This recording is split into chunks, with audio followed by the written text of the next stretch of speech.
Hello students of class 9th, my name is Vikas and I am here to teach you mathematics. As you know, currently we're discussing our chapter number 7, that is triangles. And now in this particular part, we will discuss about some major properties, or I say some important theorems that are related to this particular chapter. So without wasting some more time, let's discuss about those properties, or I say those theorems. So अब वो theorems हमारे पास में क्या है, तो वो theorems हमारे पास में रिलेट करती हैं एक आइसोसेलेस ट्रायंगल के रिगार्डिंग। बोला क्या सर, एक आइसोसेलेस ट्रायंगल के रिगार्डिंग कौन सी थ्योरम्स हैं? तो वो थ्योरम ये कहती हैं क्या कि हमारे पास में कोई भी अगर आइसोसेलेस ट्रायंगल्स है, यानी हमारे पास में क्या है, कोई भी अगर एक आइसोसेलेस ट्रायंगल होता है, मान लेते हैं जिसमें ए बी साइड किसके इक्वल है, ए सी साइड के। ठीक है, ये मेरे पास में एक आइसोसेलेस ट्रायंगल है जिसमें क्या है, ए बी साइड इक्वल है ए सी साइड के। तो हमारी थ्योरम्स हमें क्या कहेंगी, अगर किसी भी ट्रायंगल के अंदर दो साइड्स आपस में क्या आ जाएं, इक्वल आ जाएं, क्या आ जाएं, दो साइड्स आपस में क्या आ जाएं, इक्वल आ जाएं, तो उन इक्वल साइड के रेफरेंस में बनने वाले ऑपोजिट एंगल्स, यानी कि देखो ए बी साइड किसके इक्वल है, एसी के। तो देखो ए बी के जस्ट ऑपोजिट एंगल कौन सा है, बोला सर ए बी के जस्ट ऑपोजिट तो मेरे पास में एंगल सी है। सिमिलरली ए सी साइड के जस्ट अपोजिट एंगल कौन सा है, बोला सर एंगल बी है। यस या नो? तो देखो जब मेरे पास में किसी भी ट्रायंगल के अंदर दो साइड्स आपस में क्या हो जाएं, इक्वल आ जाएं, तो उनके रिस्पेक्ट में बनने वाले जो ऑपोजिट एंगल्स होते हैं वो भी इक्वल होते हैं। यस या नो? यानी अगर ए बी और ए सी साइड्स आपस में इक्वल हैं तो उनके रेस्पेक्ट में बनने वाले जो ये एंगल है ना, एंगल सी और एंगल बी, ये भी क्या होंगे, आपस में इक्वल होंगे।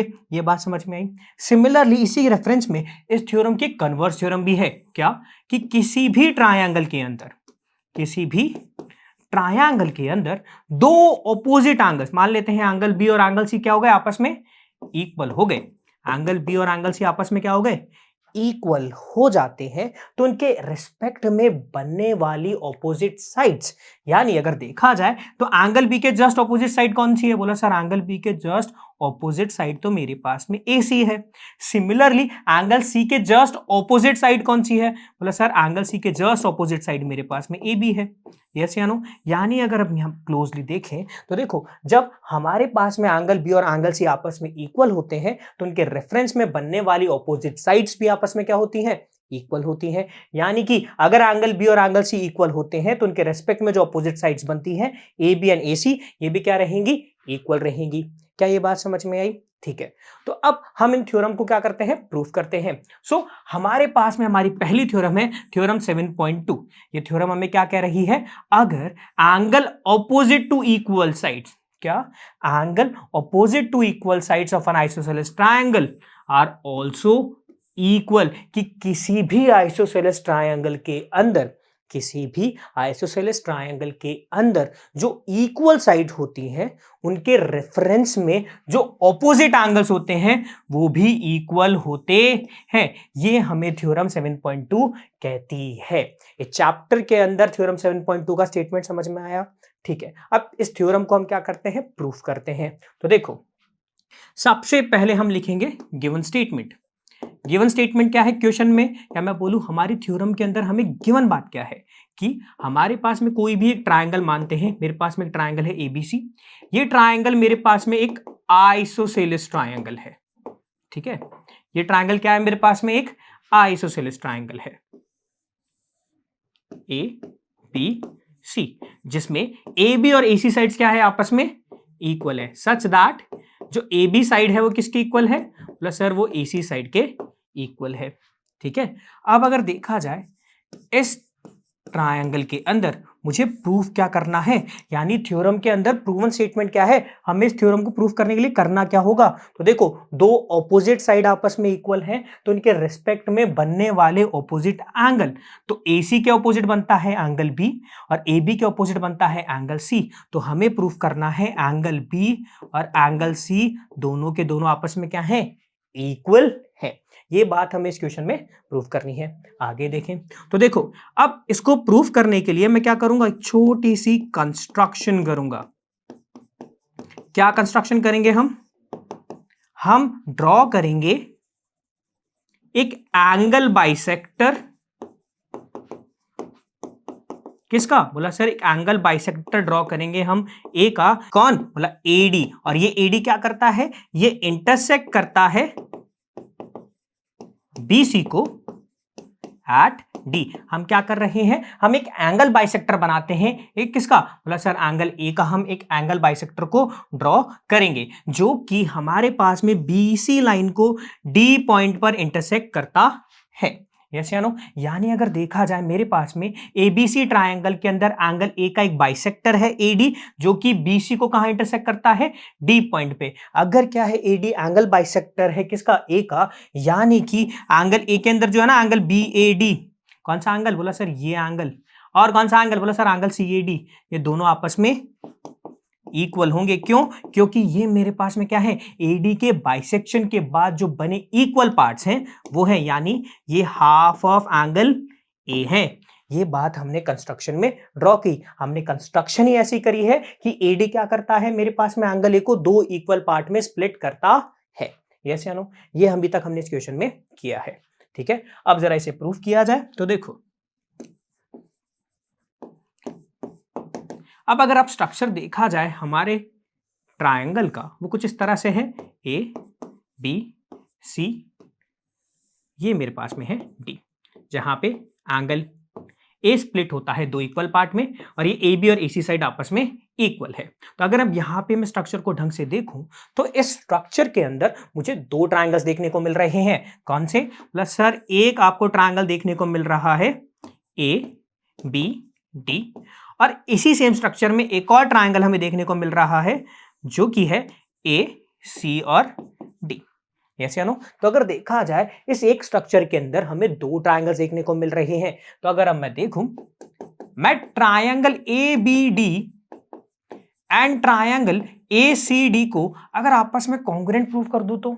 सर इन्हें आपस में कॉन्ग्रुएंट कैसे प्रूव करोगे? जरा देखो। तो देखो, मुझे पता है ये जो ए बी साइड है ना, ये AC साइड के इक्वल है।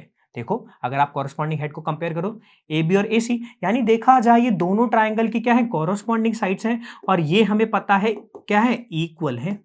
तो मुझे इन दोनों ट्रायंगल के रिस्पेक्ट में एक कॉरस्पॉन्डिंग पार्ट क्या मिला? इक्वल मिला।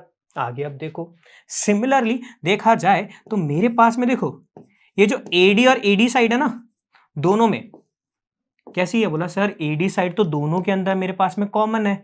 यस या नो? यानी ये दोनों के अंदर बिलोंग करती है, तो एडी साइड मेरे पास में कॉमन साइड हुई। साथ के साथ अगर देखा जाए एंगल बी ए डी, कौन सा एंगल? बोला sir angle B A D, और जो एंगल सी ए डी है ना, ये इक्वल है। देखो ए बी डी ट्राइंगल में कौन सा एंगल है? बोला सर बी ए डी।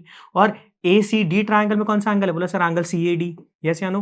तो ये दोनों एंगल तो आपको क्या पता है कि ये दोनों के दोनों एंगल तो इक्वल है। क्यों? क्योंकि हमने कंस्ट्रक्शन में ऐसा किया है कि मेरे पास में मैंने एंगल ए का एक बाइसेक्टर बनाया है, जिसकी वजह से एंगल बी ए डी और सी ए डी क्या है? हाफ ऑफ एंगल ए के इक्वल है। यानी ये दोनों के दोनों आपस में कैसे हैं? इक्वल है। हमने ये कंस्ट्रक्शन की है। यस या नो? तो ये हमने क्या किया है? कंस्ट्रक्शन की है। अब अगर मैं ढंग से देखूं तो यहां पे मेरे दोनों triangle A B D and triangle जो मेरे पास में ए सी डी है, इन दोनों ट्रायंगल की तीन कॉरस्पॉन्डिंग पार्ट, कितने? तीन कॉरस्पॉन्डिंग पार्ट आपस में इक्वल है, जहां पे दो साइड्स और एक उनके इन बिटवीन बनने वाला एंगल इक्वल आता है। तो अगर देखा जाए तो इस रेफरेंस में ये दोनों ट्रायंगल कैसे हो जाएंगे? कॉन्ग्रुएंट हो जाएंगे। क्यों? क्योंकि ये एसएएस कॉन्ग्रुएंसी रूल को फुलफिल कर रहे हैं। यस या नो? दो साइड्स और उनके इन बिटवीन बनने वाला एंगल। तो एसएएस कॉन्ग्रुएंसी रूल से ये दोनों के दोनों ट्रायंगल क्या हो गए? बोला सर ये दोनों के दोनों ट्रायंगल आपस में कॉन्ग्रुएंट हो गए। क्या ये बात समझ में आई? ठीक है। अब अगर देखा जाए तो देखो, अगर ये दोनों ट्रायंगल कॉन्ग्रुएंट हैं तो इनके रिस्पेक्ट में बनने वाले कॉरस्पॉन्डिंग पार्ट क्या? अगर ये दोनों ट्रायंगल कॉन्ग्रुएंट हैं तो इनके रिस्पेक्ट में बनने वाले कॉरस्पॉन्डिंग पार्ट, यानी कि इनके रिस्पेक्ट में बनने वाले कॉरस्पॉन्डिंग साइड्स या इनके रिस्पेक्ट में बनने वाले जितने भी कॉरस्पॉन्डिंग एंगल्स हैं, वो भी कैसे होंगे? बोले सर वो भी इक्वल होंगे। यानी कि ये जो एंगल बी है, देखो एंगल बी यहां से और एंगल सी यहां से, ये दोनों के दोनों कॉरस्पॉन्डिंग पार्ट है। ये दोनों के दोनों एंगल कॉरस्पॉन्डिंग पार्ट है कॉन्ग्रुएंट ट्रायंगल्स का। तो हमें पता है कि corresponding part of congruent triangles आपस में इक्वल होते हैं। यस या no?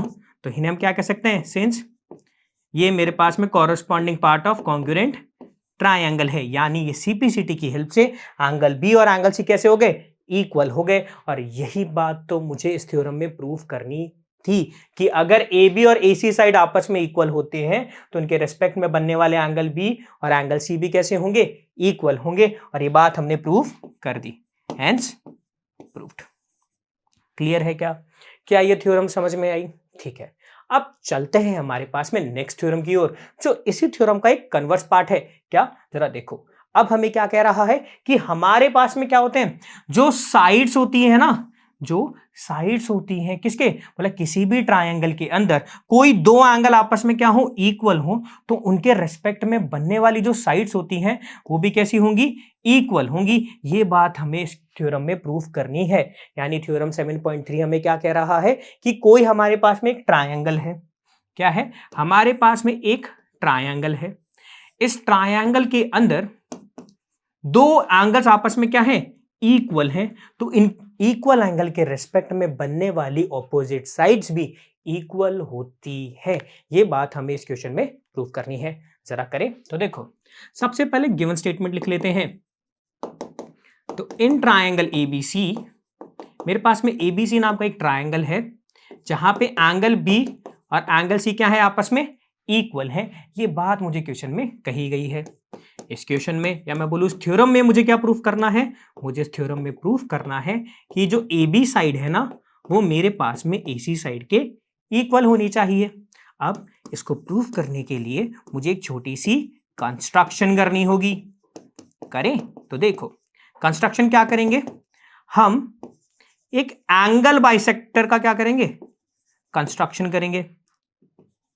Angle bisector of angle A, हमने एंगल ए का एक बाइसेक्टर बनाया जो कि है कौन, जो कि है एडी, जो क्या करता है, बाइसेक्ट करता है, या मैं बोलूं जो इंटरसेक्ट कर देता है BC को, तो कहां पे, D पॉइंट पे, और एंगल A को वो क्या करता है, बाइसेक्ट करता है, यानी एंगल A के दो इक्वल पार्ट में डिस्ट्रीब्यूशन करता है। यानी अगर कहा जाए तो इसके रिस्पेक्ट में ये जो एंगल बन रहा है BAD और ये जो एंगल है CAD, ये क्या है, ये जो दो नए एंगल्स बने हैं, ये दोनों एंगल्स मेरे पास में इस बाइसेक्टर की वजह से बने हैं। और इस बाइसेक्टर ने क्या किया, पूरे एंगल ए को दो इक्वल पार्ट में स्प्लिट कर दिया, जो कि है एंगल BAD और जो कि है एंगल CAD, जो कि क्या है, पूरे एंगल ए का हाफ है।